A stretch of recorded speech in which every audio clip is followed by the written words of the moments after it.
So yes, I can actually hear animals speaking to me. I know it sounds crazy. Definitely saying to people I hear voices in my head, and then saying I hear animal voices in my head can sound a little crazy. But yes, they do communicate to me. Like us, they all have their own individual personalities. It is my voice in my head, but it's their words. So when I was in Texas, the horses were all yarling on me because that's what they say in Texas, but it was my voice that I could hear. I first realised my gifts over a period of time. It wasn't, I just woke up one day and suddenly it all happened like it does now. There was a series of things that happened along the way. So my normal is probably weird to other people, but lots of things happened through my life, like seeing ghosts, having connections with spirits, noticing cat shadows around from being a small child.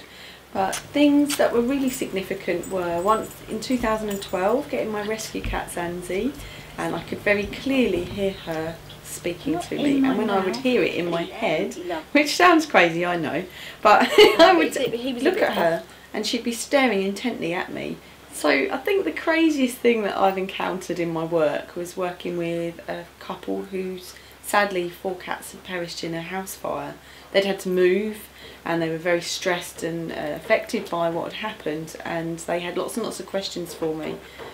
When I connected with one of their cats, their main male cat, who's passed across the Rainbow Bridge, all I got was this sense of a roast potato. A beautiful, really big, steaming, crispy on the outside, homemade roast potato. The flavour and the texture was right there in my mouth.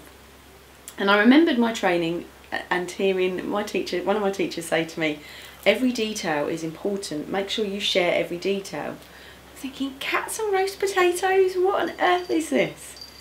But as I thought about the potato that I wanted to bite into, I got a picture of a big roasting dish. Even more bizarre. When I shared this feedback with the human mum and dad, they burst out laughing, absolutely belly laughing, and they said that was their cat to a T.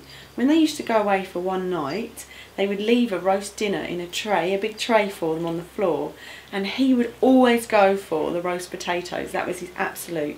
So that gave them confidence that I was actually communicating with their cat, and for me it was a lesson to remember every single detail that I get is very, very significant.